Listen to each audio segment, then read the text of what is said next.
Good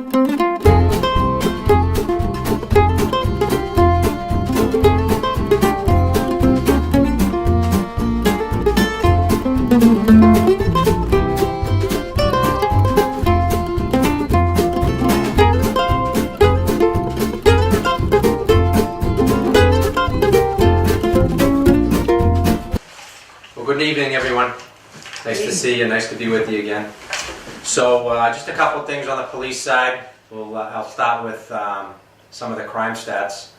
I believe this year we're down about 62% on crime. We had a great year last year. I think we were down about 32%, and we'll continue to see that. We'll continue to see those numbers fall. One category that amazingly is way down is auto theft, like we talked about last year. Last year we had 231 cars stolen all year, and that's probably the best we've had in 22 years. As you can remember, back in the 90s, 99, 2000, I think there was somewhere around 1,800 cars stolen. So to be where we are today is quite amazing. So far this year, we're down again another 64% from where we were last year. I think the total for 3 months, I think we only had 19 vehicles stolen in 3 months. Wow. And last year, I think we were around 64. So we're really trending low again this year. Maybe another record, which is incredible. Hopefully that translates to your insurance costs going down. Because of the drastic decline. The other area we're seeing a big decline in is rim and tire thefts. In 2017, we had 150 of those. Last year, we only had 18. Wow. And then this year, I think we only have 2 in 3 months, which is, again, amazing. Again, that's due to a lot of hard work in the police department. Not only on the patrol side, but the gentlemen that work for me in auto theft have done an amazing job. We really targeted the individuals that we know that are causing a lot of these crimes, and we've got some good lengthy jail terms for these people.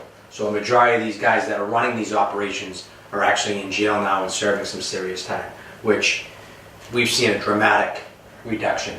One thing I will mention though, that is a problem in the auto theft area, is people leaving their keys in their cars, whether it's to be warmed up or with the new electric starts.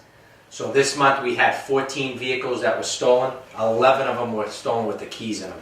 You take that out of the equation, we only have 3 or 4 cars stolen for the month, which is a big deal. So please pass it on to your neighbors, pass it on to your friends, family. If you don't have an electric start, just don't start your vehicle and leave the keys in there with it running. Even if you don't leave the keys in, a lot of these cars you can still get in it and take off even if the key's not in it once you start it remotely. So, you wouldn't be able to shut the car off and restart it, but once it's started and you went inside with your keys, you can get in the car and take off. So that's definitely something we need to address, and we're trying to get the word out on that. A couple things. We have 5 new police officers going to be graduating the police academy on April the 12th, so that'll give us 5 additional. The 7 that were on the field training with the field training officers have started. They're on their own. They're out in the cruiser by themselves. That was an additional 6 officers. So we're really starting to get back to the levels that we were back before the layoffs in 2010. I think we're upwards right now about 147 police officers. So we're really making some headway, and that's thanks to this, to the city, the mayor, city councilors, and the state delegation to keep bringing that money in. So like I said, we're going to have an additional, I believe, 6 officers start the police academy in May of this year. So we're really going through them fast and furious, which is nice, really helping out, and that gives us the opportunity to add guys to the specialty units like community policing, which you're seeing up in Prospect Hill.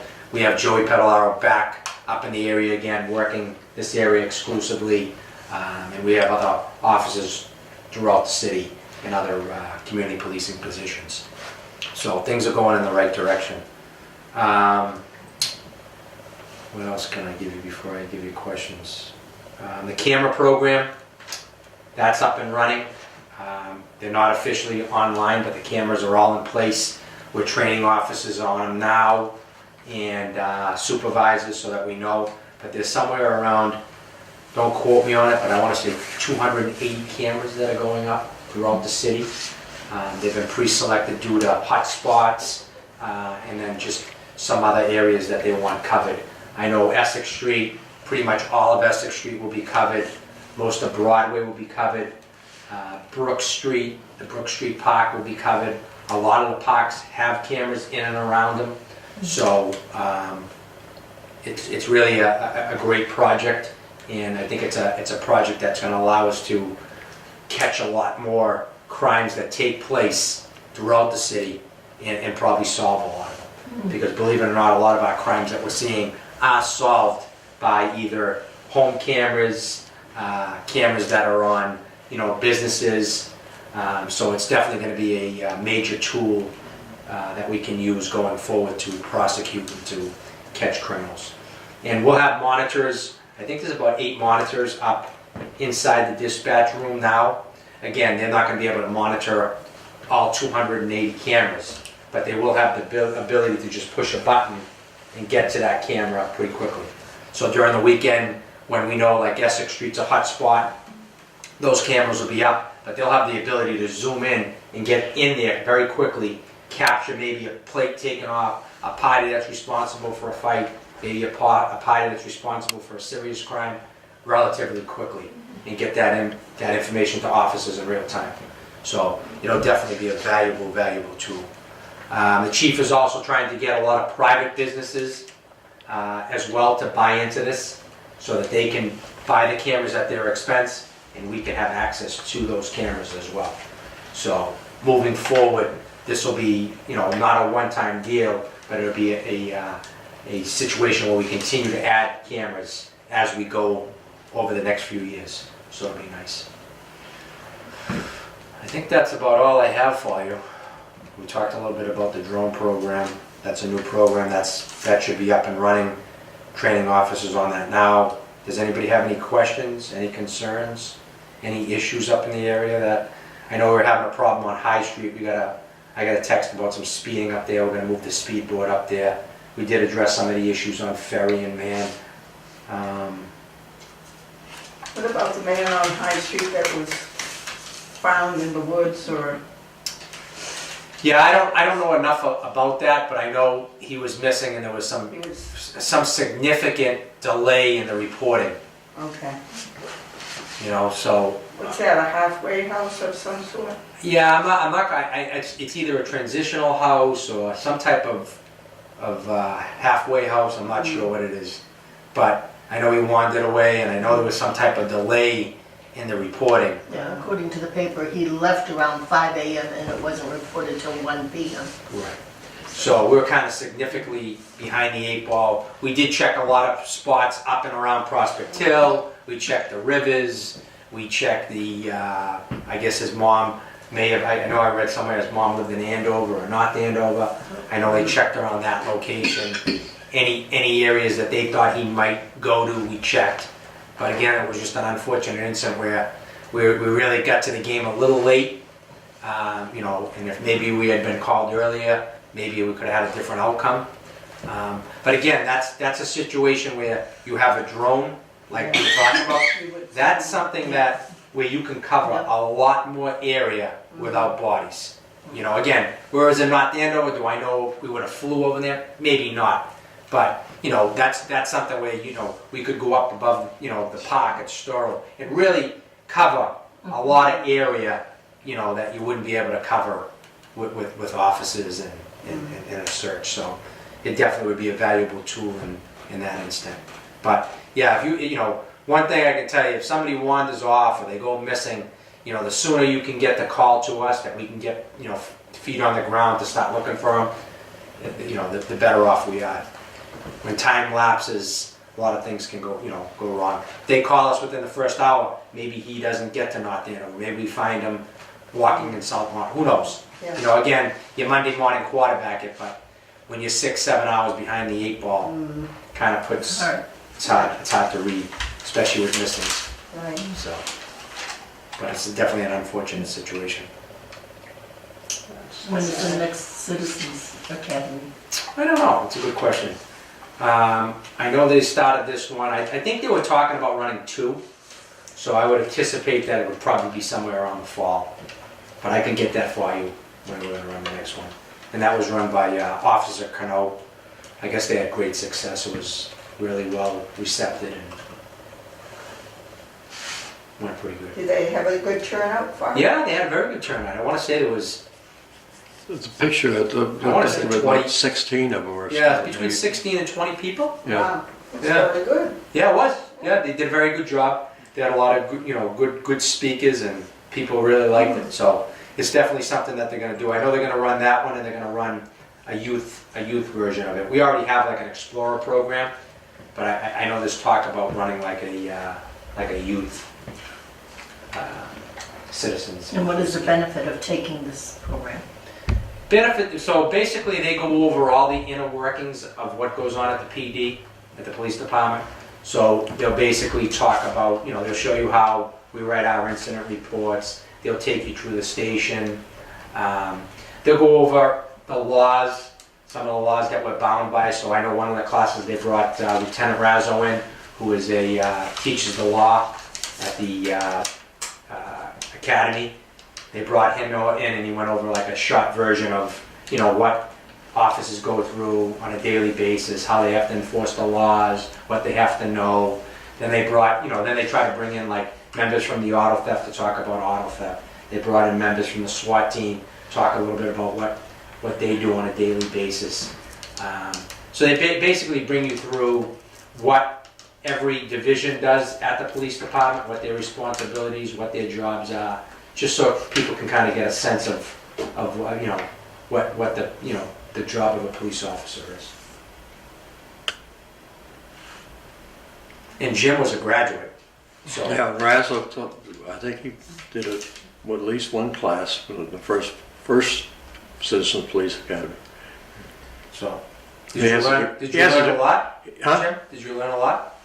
Yeah, it was good. It was very I like good. the ride, Oh, the ride from town. The ride along. yeah, the ride along. And the other thing is, if you want, we can tase you. Mhm. I'm just kidding. I'm just kidding. Yeah, so I don't know if they did that this time, the ride along. I'm not quite sure if they did that this time. They might. We did the ride along, I think, after the police Yeah. academy was over. Yeah, I'm not sure if they did that this time or they're going to do it. But again, they'll take you through dispatch, see how dispatch works. Just kind of give you a glimpse of everything and give you a little bit of the laws and stuff like that. So. But it's not that you can help assist or your credibility with the police is raised by attending the academy? No. Okay. Yeah, there's no. It's more of a learning experience Mhm. than anything else. They do. I think they did do this time like a little defensive tactics Mhm. and preparation and self-defense. They did a little of that. So. Didn't Cuddy do that? The No, defense? Cuddy did the CERT program training. Oh. Who did, someone did defense, didn't they? Did what? The Self-defense. Self-defense. I don't remember who it You was. don't remember? So. No, it sounds beneficial and it's a good insight. Yeah, and it also builds, good community relations. So people get a better understanding of what we do on a daily basis. Gives them that insight and the knowledge. So, yeah, again, like I said, everybody seemed to love it. It was a big hit, and I know it'll definitely be back. I don't know how many times a year we're going to do it, but it'll definitely be back at some point this year. So, Back in the olden days, like I think I mentioned a little bit earlier, we had a Citizen Police Academy alumni, right? And they did some things, like they bought teddy bears for the police officers to put in their cars to give to the kids when Kids, they, when there was a tragedy of some sort.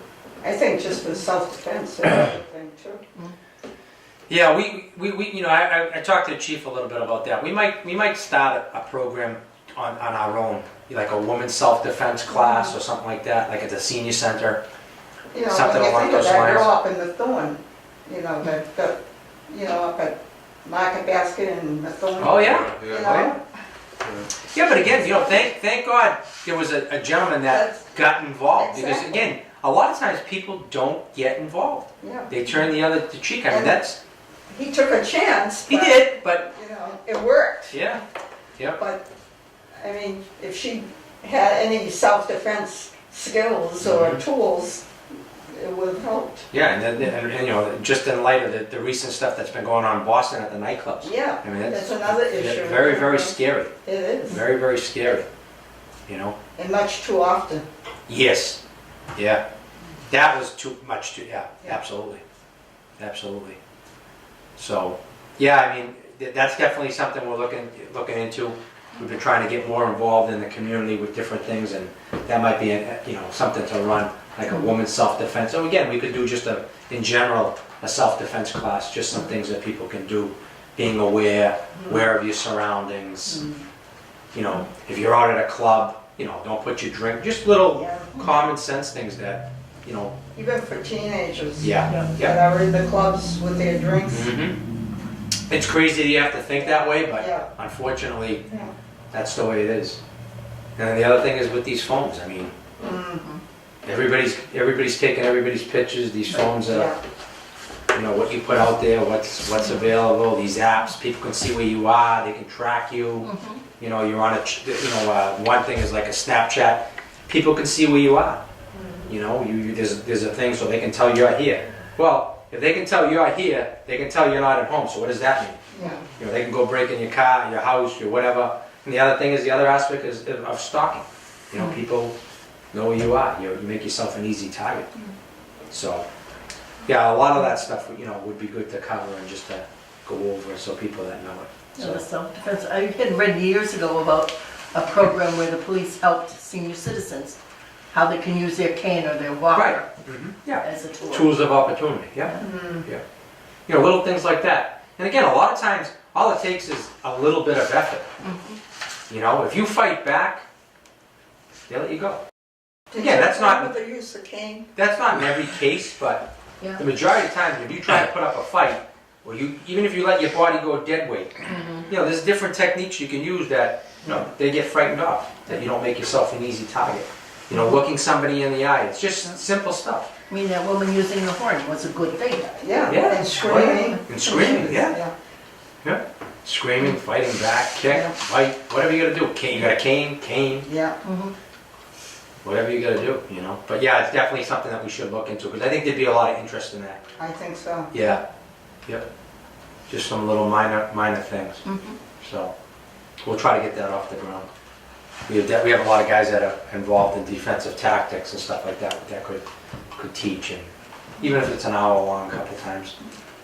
And the parade this weekend too. Clubs. Yes, the must be parade. horrendous. For everybody everybody knows, so that don't know, the parade is on Saturday at 1 o'clock, and it starts at the Clatter Pub, and then I believe it ends at the Relief's Inn, a little past the Relief's Inn.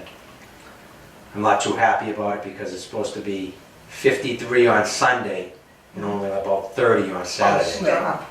So it's gonna be cold on the motorcycle, but what are you gonna do? Well, you think winter's over? No, but can I switch 56 to Saturday and go to 30 on Sunday? I'd take that. Yeah. Well, a couple years ago it snowed. Yeah, I know. And last year it was canceled, right? Yeah, last year got Because it canceled was because so of snow. cold. Yeah, last year got canceled. The year before that, it was freezing cold. Yeah. Last year got canceled. Yeah. Standing on the curb is not easy. No, not in those temperatures. So hopefully they get a good crowd, but again, I think it'll all depend on the weather, unfortunately. And I imagine it'll be on TV. Yes. So Like I people- said, it's cold standing at the curb. You better bundle up, Jim. Yeah, get my long johns. Get your long johns on. now, crime stats. Obviously, great that it's going down for us. I didn't read your crime stats. Okay. Let me see if I can get those.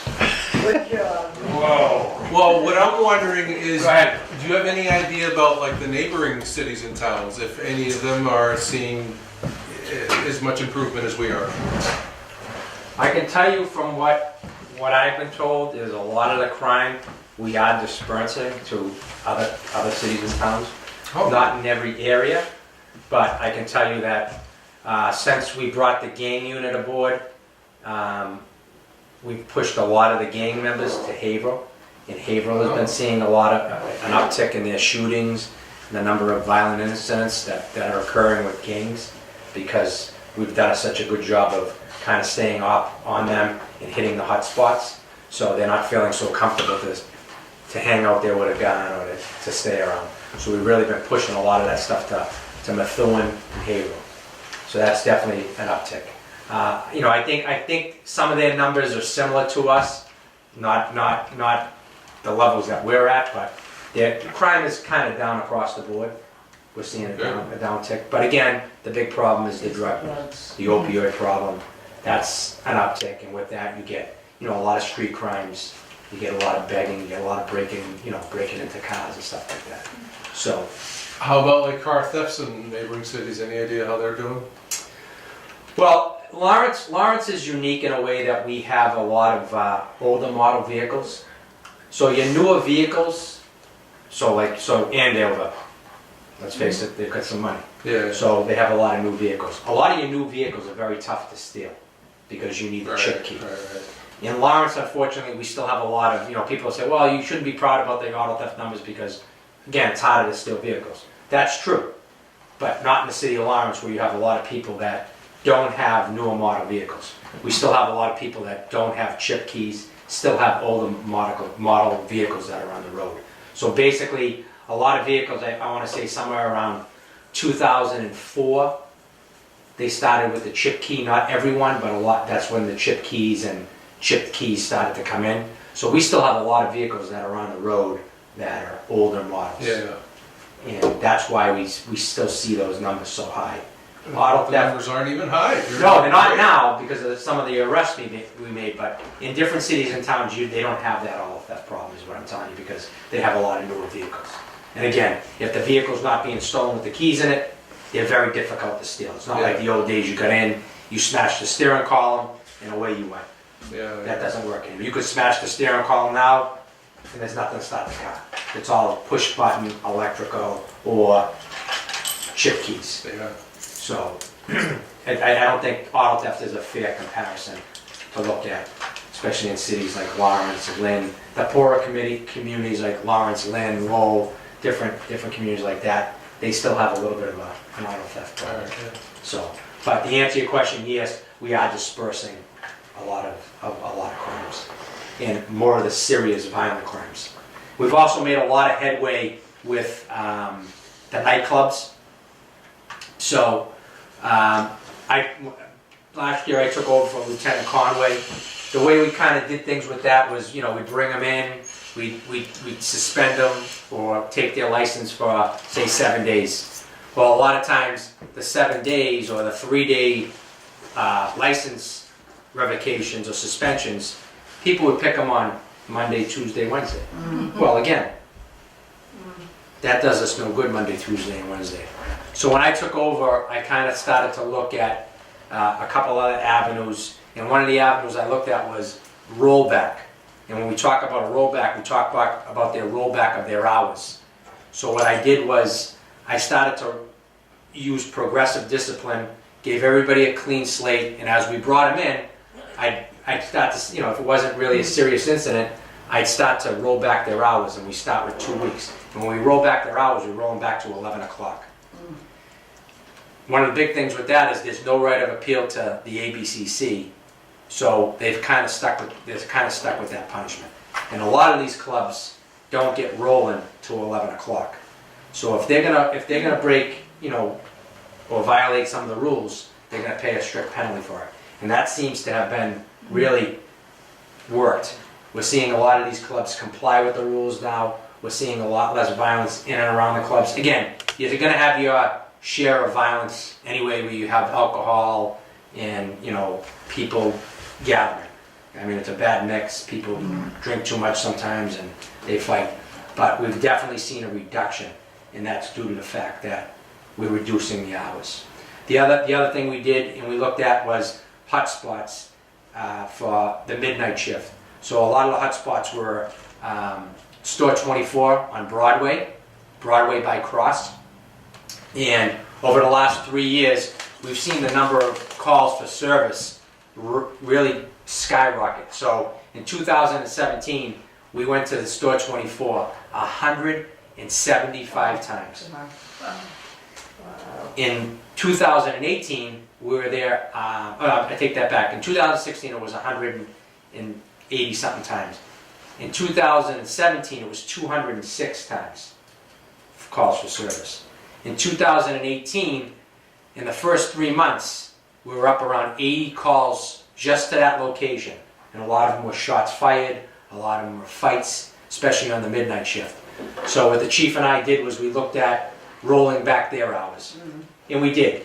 We rolled their hours back with the support of the mayor's office. We ended up rolling their hours back from 24 hours a day to a 5 a.m. to 11 p.m. at night. For Store 24? For Store 24. Wow. And I can tell you that had a dramatic reduction in calls for service. We started that in July of 2018. For the month of August, we went there 2 times. September, we went there 2 times. December, we went, October, we went there once, twice in November, and twice in December. Beautiful. So it's had a huge effect. In 3-month period, in 18, we were there 56 times. We've only been there 5 times. And 3 of the 5 times were self-initiated by us. So we really only responded there twice. Wonderful. Yeah, That's so wonderful. so things like that have really made a difference, not only in the violent crime that we're seeing at some of these locations, but just for general calls for service. And again, that's 206 times less that a cop has to go there and they can address something speeding wise, or loud music wise, or something that's affecting the quality of life in the neighborhood. So we've really started to target those places. That was one of the places. There was another late night spot that was doing similar, and the calls for service were very high. We looked into their license and found out they didn't even have a license to be open at 3 o'clock in the morning. They were basically just doing whatever they wanted to do. Their hours were basically 11 to 11. They just decided, well, we're going to stay open until 3 or 4 o'clock. Wow. So, again, just the simple fact that I went down there, looked at the license, noticed it. We brought them in, they came back in, and now they wanted to go to 4 o'clock in the morning. We said, no. So we're really trying to target stuff like that. And we're trying to stay with the consistency of not issuing any licenses to restaurants or stores after 11 o'clock. We'll push it to 12 sometimes, but that's kind of the limit. Because again, what we're seeing is these places become a spot for people to gather, and you have major fights. The next avenue we're looking at is a lot of these chimney trucks that are out through the city. We're starting to see a lot of fights there. We're starting to see a lot of violent episodes there. So those aren't governed by the licensing. It's kind of you go to a clerk, you get a license, and then it's approved by the city council. But there's not a lot of restrictions or hours of operation. There's some rules in there where they have to move every 20 minutes, which they're not doing. They basically just set up shop. They're not supposed to do that. So we're going to look at ways to kind of regulate that. Again, we don't want to put people out of business, but in the same aspect, we have to make sure that these are places where people can gather safely, and it's not going to disturb the peace of all the neighborhood. And what we're seeing is a lot of these things, people are complaining that, 3 o'clock in the morning, people, that chimney truck's outside running, not only do they listen to the generator, but people yelling, people fighting, especially on the weekends. So Thursday through Sunday is a problem. So that's an area that we're gonna kind of look at and see if we can come up with some better guidelines. Maybe put them, at one central location after 11 o'clock. So maybe like, they can all go to Pemberton Park from 11 to 3 a.m. in one location. We can have police there, we can have auxiliaries there, kind of better control, out of the way of residents. So again, we're looking at a couple of different areas to kind of try to improve that. So it's a work in progress. So Any problem with the homeless anymore? yeah, That continues? that's a problem that continues. We're definitely seeing a rise, and that rise is due to many issues. I mean, not only is it, you know, people that are down on their luck and might have lost a job, but again, the opioid crisis is a huge issue. Yeah. And that's really fueling the We've seen a little improvement at the library. I don't know if you guys are walking through. but Yeah, we it's kind of been a little bit keep, we're kind of keeping a tab on that with Jessica and kind of, There has been some improvement. right. They're not really hanging out as much. Right. And they opened up the Mercy House, which is on Bay State Road. So that's kind of a place that they've been going during the day Yeah. to hang out and kind of gets them out of the cold. But it's definitely an issue that is a They're not problem. back under the bridge, are they? No, they're kind of dispersed everywhere. They just hired a new homeless coordinator. Probably be nice to get her up here and give you guys a little talk. Her name's Sandy Guerrero. She was recently hired. I was involved in the process. She's very good. She's got a lot of good ideas, and I think if anybody can turn her around, I think it would be her. So, but that's definitely a work in progress, unfortunately. So, Good job. there's Bill Collins, the great Bill Collins. Any other questions, concerns? Crime stats. Crime stats. Oh my God. Yeah, really? You gotta throw me under the bus, right? Here, I'll do it for you. Auto theft down, commercial birds down. Well, off the top of my head, I think it was zeros across the board. Perfect. How's that, Jim? That's good. We'll take it. Thank you. Thank you. Thank you very much. Joe calling? I just sent them another text today. Well, anything else? Today's 5:06. I sent Anything them else? again. Anything So else? you should be here. No?